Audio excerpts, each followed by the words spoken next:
Page 94, the Private Eye Podcast. Hello and welcome to another episode of Page 94. My name is Andrew Hunter-Murray and today we are going to be talking about the contaminated blood scandal, which it has just been announced is going to have a public inquiry. Now, before we begin, a little bit of context. In the late 1970s and the early 80s, people in the UK with the blood clotting disorder haemophilia were given blood which was, it turned out, contaminated by both HIV and hepatitis C. This all happened as a result of a new medical product which was called Factor VIII. The previous treatments were very cumbersome, very expensive, and a new series of medicines were invented around this time which were called factor concentrates.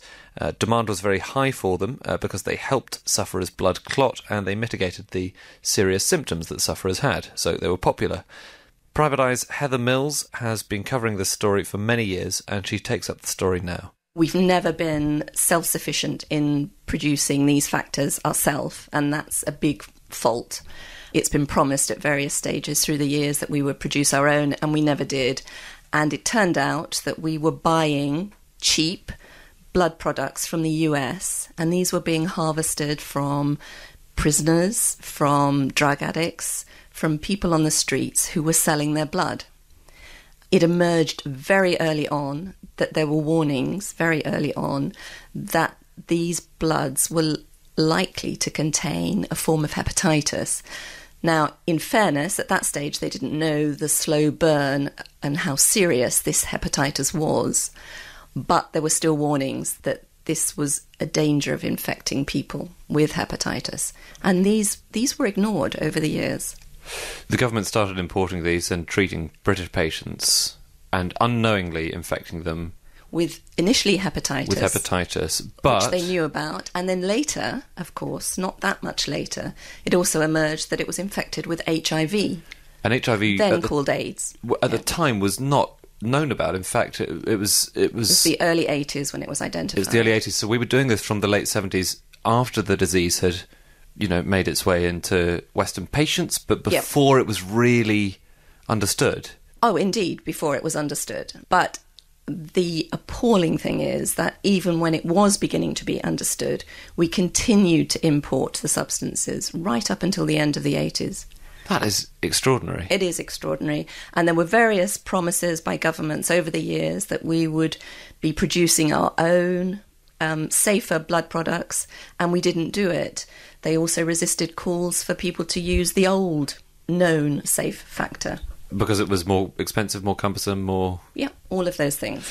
Well, you mentioned the self-sufficiency target and that we've never been. It's extraordinary. There's an article that we found from 1987 which is charting the history of claims that Britain would be self-sufficient in producing these blood products and clotting agents, and it's pushed back and back and back. Self-sufficiency by 1977, then it gets pushed back to the early 80s, then it gets pushed back to 83, gets pushed back to 85. When the article was written in 1987, it says the target has now been pushed back again, even in the 80s. We're talking about. Yep. And what's interesting from when we first wrote about that in 1987, I think, only 23 people had died. Now, I say only because that's pretty scandalous that 23 people had died, but it was known that 23 people had died from AIDS. It was known that 750 had been infected with AIDS. It's now 30 years later, and 2,500 haemophiliacs are known to have died. We don't know how many transfusion patients, for example, have also died in those years. We don't know. No, they estimate that some 28,000 transfusion patients may have been infected with Hep C. They're putting the figure at far lower for HIV. But actually, the truth of the matter is that nobody's really monitored those transfusion patients. And I think, the figures may possibly never be known for sure for those. So if you go in for an operation and you have a blood transfusion, there wasn't a proper chain of saying, well, this blood came from this batch, which later turned out that it was contaminated, or the blood, we know that you got the blood from here, which was imported from America. I think a lot of patients have been able to track back, but of course, many potentially will have died without even knowing they were infected, and particularly those with Hep C. I mean, the symptoms can take many years before they surface. So this has been a scandal that's been going on since the 70s. What attempts have been made by the government to compensate people who've been infected or have fallen ill as a result of this bad procurement? The government have always been reluctant to use the word compensation because that implies liability, and that's something they've always denied. So while other countries have made very generous compensation payments, some have brought prosecutions, others have had big public inquiries, others have made large payments to victims. Ours have embarked on a system of compassion and sympathy payments and now operate currently a very complex system of ex gratia payments to victims. Ex gratia? Without admitting liability, but offering them sums dependent on how ill they are, their age, when they contracted the disease. It's a very complex, cumbersome system, which they are currently trying to reform. Well, you wrote in March that some of the victims will be paid more, but the pot of money has not been increased hugely, and other people will actually be receiving less money. At that stage, that was because Jeremy Hunt was trying to head off a court action for those with early-stage hepatitis C who were claiming they weren't getting sufficient funding. And Hunt at that stage was saying the pot won't be any bigger, so planned increases for those with advanced Hep C and those with HIV were going to be pegged back in order to make compensation payments to those with Hep C. As far as I know, that is still the state of affairs, but of course, we've now had the announcement of an inquiry.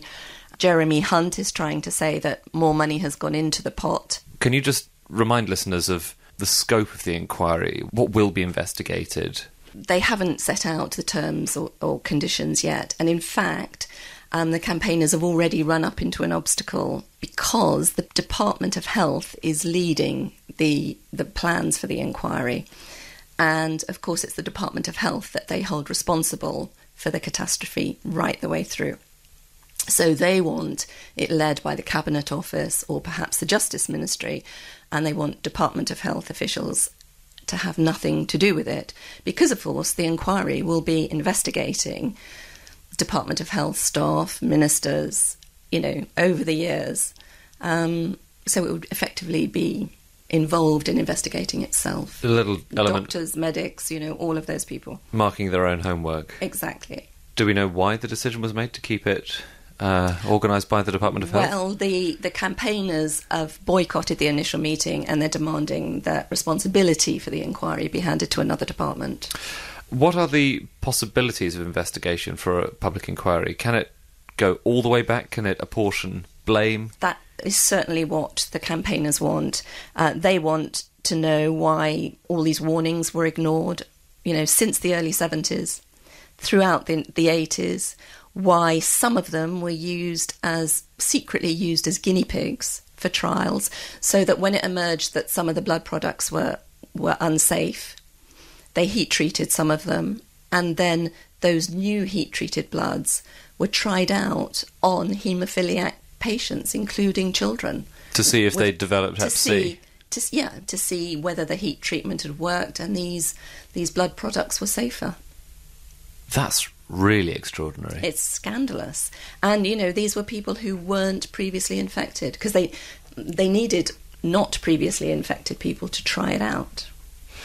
And that's well within living memory. This is a recent scandal, and it's one that people are still living with. What sort of numbers are there of people who have been infected and who are still having to live with the consequences today? And what are the numbers of people who've died? Initially, there were nearly 5,000 haemophiliacs alone infected with Hep C, and some of them with HIV. Of the 1,200 who had HIV, only 200 of those survive. Of the 5,000 in total, about half of them survive. So we've got about 200 people remaining with HIV or with AIDS. Yeah. And we've also got about roughly 2,000, slightly over 2,000 on top of that with Hep C. Exactly. Who are still living with and managing the condition, or both. Yeah. And as you say, the people who receive transfusions of blood, those figures are not known, so there may be plenty more. They're estimated figures. No one knows for sure those figures. The estimated figures are 28,000 infected with Hep C, 100 with HIV. Death figures aren't known. And is that something that the inquiry might possibly uncover? Exactly. It may explore that in more depth. The other thing is that there was secret monitoring of some of these patients, and so that doctors and medics knew that these patients were infected, but they didn't pass that on to the patients themselves. So there was the potential for them to infect their loved ones and families for a period of time as well. Obviously, it's a good thing that there's now going to be an inquiry into this, although clearly question marks remain over whether it's the Department of Health running the show or not. Yep. Why has it taken so long to have an inquiry into this? I think successive governments really haven't wanted to get to grips with it. I mean, there have been really active campaigns. There was a World in Action did the first documentary back in 1975. And successive governments just have refused to come to grips with it. I mean, what did happen in 2009 was that despite the government and funded by charities and individuals, there was an inquiry in this country led by Lord Archer that had no powers to subpoena witnesses or compel documents, but it did a very good job at exposing a lot of what had gone on. The secret testing, the derisory payments, the ignored warnings. The problem with it was that it pulled its punches at the end and found nobody accountable or to blame. So consequently, the victims and campaigners, were disappointed. I mean, potentially not Archer's fault. It was that it wasn't a properly funded, empowered, panel. It didn't have the resources, it didn't have all these lawyers and secretariats and everything else that you need to really get to grips with it. In Scotland, a few years later, there was the Penrose Inquiry, which was funded by Scotland. It cost about 12 million. It was very good at exposing the poverty and hardship and appalling treatment of victims, but again concluded that nothing could have been done differently. So campaigners met it with tears and called it a whitewash. From your perspective, you've been writing about this story for a very long time now. What can be done at this stage? Is it simply a matter of properly financially supporting the people who are still living with this? It is. It's about taking accountability.